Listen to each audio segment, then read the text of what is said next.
François Asselineau, il sera invité le jour où j'aurai décidé qu'on l'invite. Moi, j'en ai rien à faire de François Asselineau, rien du tout, je vous le dis tout de suite. L'invité, c'est moi qui choisis, c'est moi qui décide.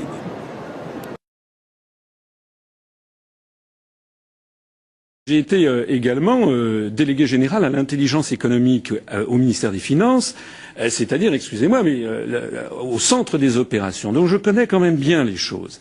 Et ce qui m'a fait évoluer, c'est que j'ai découvert progressivement ce que mes compatriotes ignorent.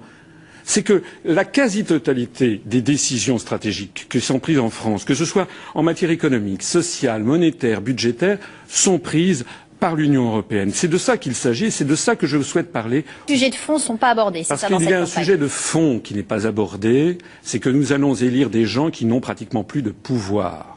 Voilà. Et la réalité de la situation, elle est là. Si je propose aux Français de sortir de l'Union européenne, ce n'est pas par nostalgie, ce n'est pas par xénophobie, bien entendu, c'est pour rétablir en France la démocratie. Si vous me permettez de prendre un exemple, on parle beaucoup, l'exemple de Florange par exemple, qui défraie l'actualité aujourd'hui, on parle beaucoup des fermetures d'usines. Énormément de Français se plaignent, vous savez que nous perdons actuellement 800 emplois par jour ouvrable. Une usine en France ferme quasiment tous les jours, on a perdu 900 usines en 3 ans. Alors, que disent les candidats, dits grands candidats à la présidentielle? Ils font des promesses, ils disent « je vais lutter contre ci », mais ça tout le monde peut faire des promesses. Tout le monde peut dire « je vais lutter contre ça ».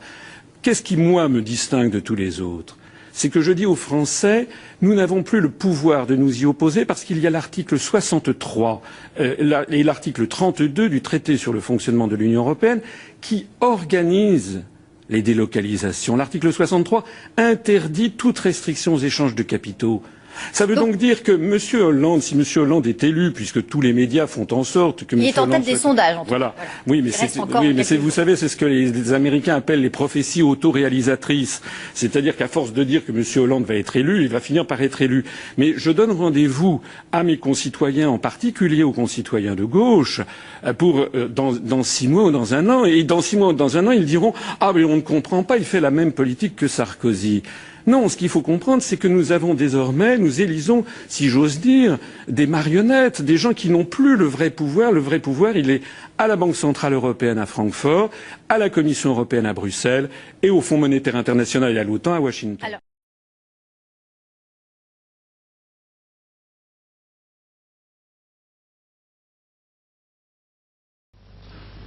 Il est vrai que dans cette Europe intégrée, comme on dit, il n'y aurait peut-être pas de politique du tout. Ça simplifierait beaucoup les choses. Et puis, en effet, dès lors qu'il n'y aurait pas de France, pas d'Europe, qu'il y aurait une politique, faute qu'on puisse en imposer une à chacun des 6 États, on s'abstiendrait d'en faire. Mais alors, il y aurait peut-être un fédérateur, mais il ne serait pas européen. Et ce ne serait pas l'Europe intégrée, ce serait tout autre chose, de beaucoup plus large et de beaucoup plus étendu, avec, je le répète, un fédérateur.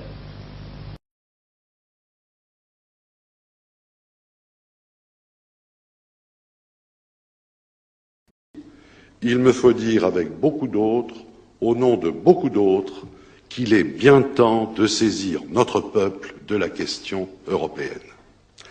Car voilà maintenant 35 ans que le traité de Rome a été signé et que d'acte unique en règlement, de règlement en directive, de directive en jurisprudence, la construction européenne se fait sans les peuples, qu'elle se fait en catimini, qu'elle se fait dans le secret des cabinets, dans la pénombre des commissions, dans le clair-obscur des cours de justice.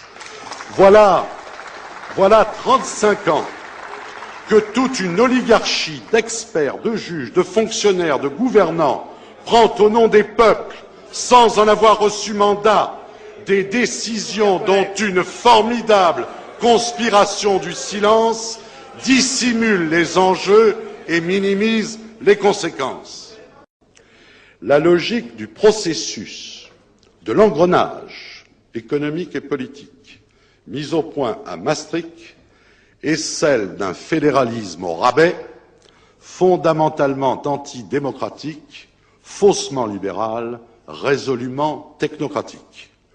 L'Europe qu'on nous propose n'est ni libre, ni juste, ni efficace.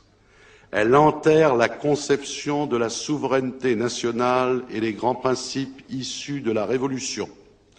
1992 est littéralement l'anti-1789.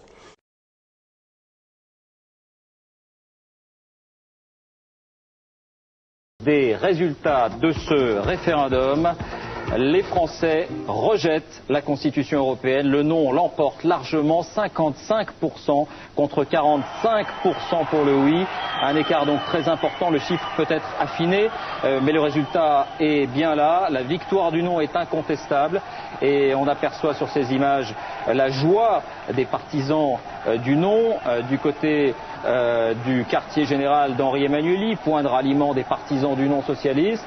Et puis du côté aussi du mouvement pour la France, Pierre Giacometti, on le disait, c'est un écart important, c'est une victoire pour le non incontestable.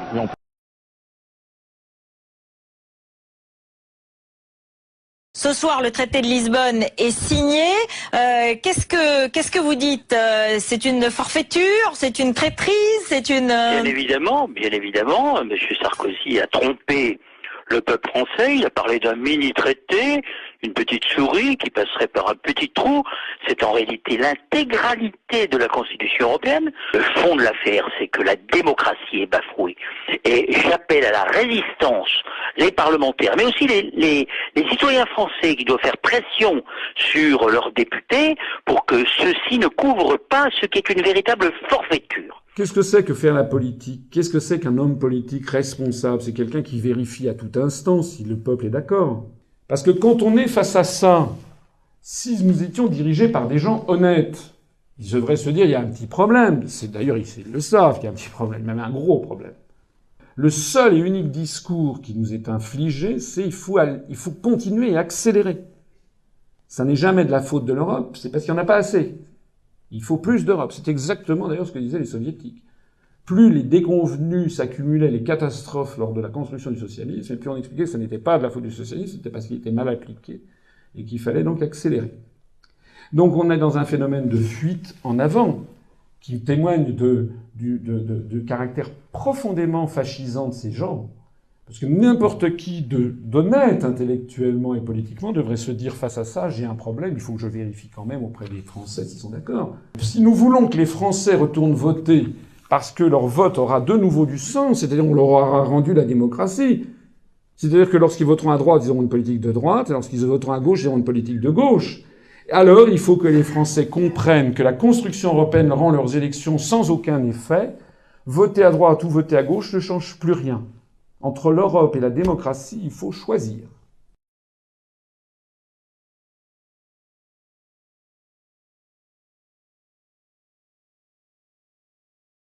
Qu'est-ce qui va se passer avec ce grand marché transatlantique? Vous savez ce que c'est? Au bout du compte, ça revient, pour schématiser, à donner à ce que les États abdiquent devant des tribunaux leur souveraineté face à des grandes entreprises, des grands conglomérats financiers et industriels, qui pourront attaquer les États parce qu'ils auront mené des politiques qui ne seront pas conformes à leur légitime attente de ce qu'attendent les... Mais enfin, où allons-nous?